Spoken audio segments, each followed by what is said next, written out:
An easy way to get to Valledemossa is a 30-minute bus journey from Plaza d'Espagna in Parma. And in late winter you pass by these flowering almond trees and many twisted olive trees as you climb more than 400 meters above the sea to a beautiful mountain village that has changed little since Polish composer Frédéric Chopin arrived here in December 1838 with his French lover Aurore Dupin, better known by her writer's name Georges Sand. And while following the Chopin trail is one reason to travel here, the village itself has such a relaxed beauty that it's a place where the visitor can also step back in time, enjoying many other wonders of this rustic village with its rural landscapes and the magnificent scenery of the sheltering Sierra de Tramuntana. The village has long inspired artists to capture its splendor and also that of other regional sites. And people with breathing problems travel here to seek the fresh mountain air to help their condition. In fact, it was the first Majorcan king, James II, who built a palace here for his asthmatic son, Sancho. The same palace in 1399 was then donated to the Carthusian monks to establish a monastery.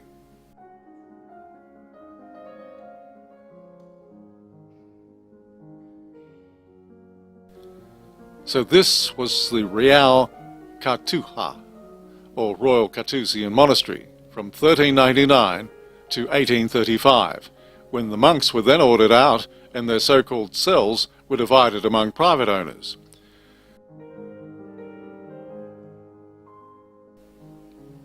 Habsburg Archduke Ludwig Salvador, an Austrian scientist and ecologist in the 19th century, acquired many properties in this region and widely promoted the Sierra Tramuntana area. His statue stands in the church gardens. The most revered saint in Valledemossa is Santa Catalina Thomas, who was born here in 1533 and is depicted in several ceramic plaques with the words Santa Catalina Thomas, pregao per nos altres, asking the saint to pray for us. Inside this monastery church of St. Bartholomew from the 13th century, but later extended in a neoclassical style, there's also a chapel dedicated to St. Catherine Thomas. There's an admission charge for entering this church, where hour-long piano concerts are also performed. Outside the church is this bust of Chopin, and visitors only interested in the composer move on from here around the church to enter the monastery, where a separate admission is charged for those wanting to only see the prior's rooms and Chopin's room.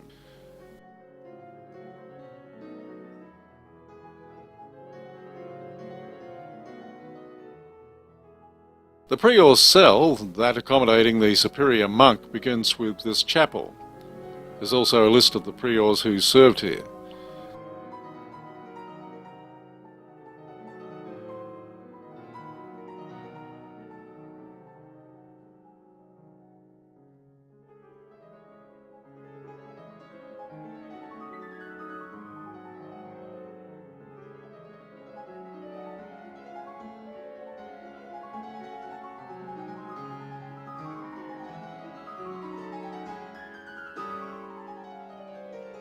There's also an entrance for ordinary monks called the Ave Maria antechamber.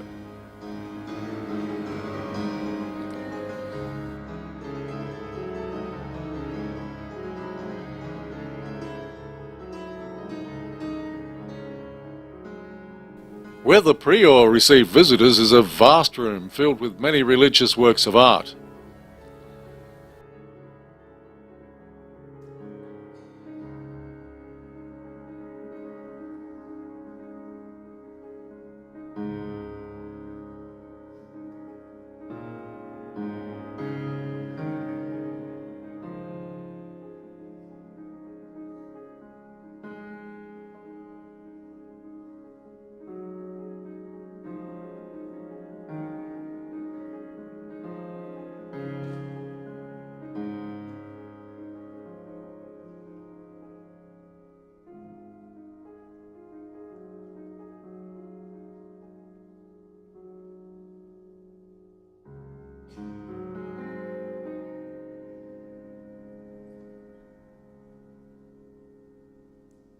The walls of the monastery library are adorned with colourful ceramic works, and the room is filled with many Bibles and manuscripts, plus artworks. It's also the room where the monks were able to break their silence for very short periods on a weekly basis.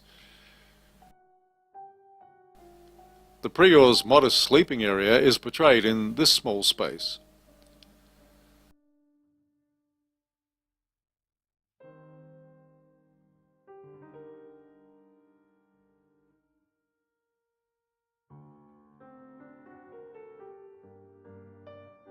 Alongside in these cabinets, it becomes obvious to the visitor that as well as caring for the souls of the monks, the monastery also ensured that their health was also attended to.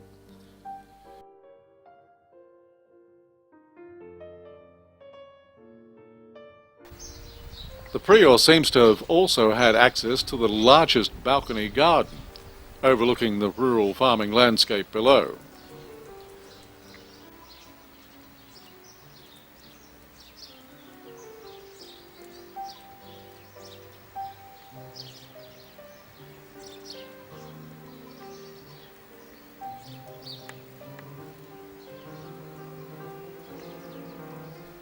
Along the corridors is found cell number 4.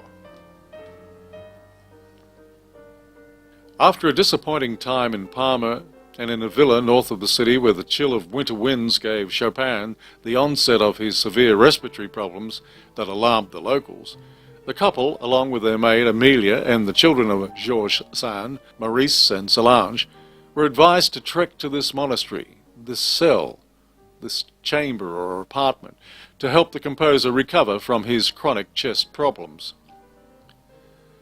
Chopin composed here, first on a borrowed piano in very poor condition, before the piano manufacturer eventually got his Pleyel piano to him from Paris.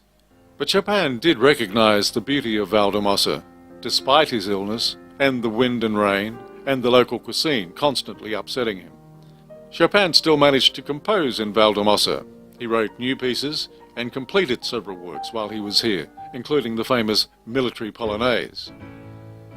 Sadly, many local people thought that his condition was contagious, such as the plague, and were also annoyed by the often masculine appearance of Georges Sand, and so the sad little group were not made to feel welcome during their stay in VALLEDEMOSSA, and they left in mid-February 1839.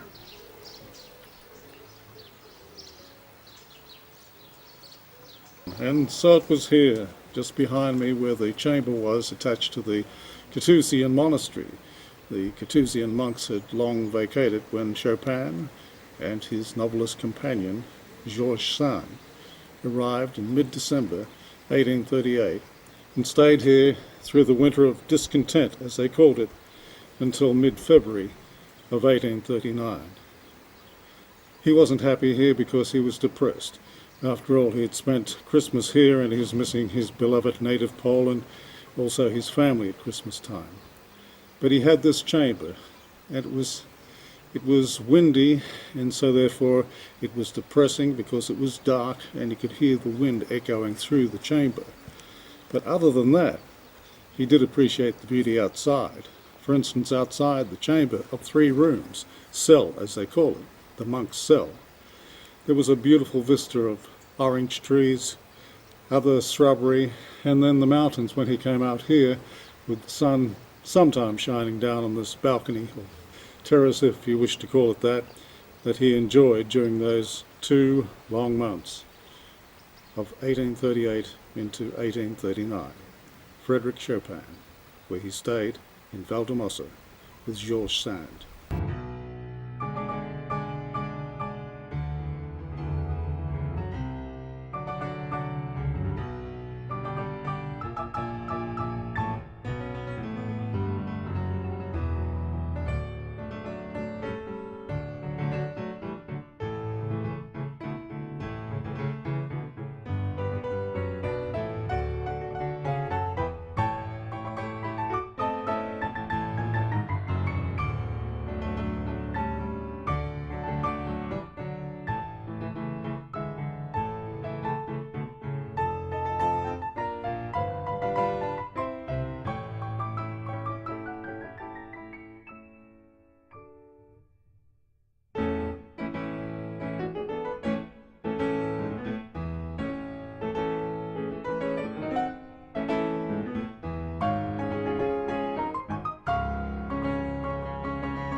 But while winter in Valledemossa became a trial for the 28-year-old Chopin, people of all ages are now able to discover its charm in narrow alleyways and various colourful nooks at all times of year, in the beautiful and beguiling Valledemossa of today.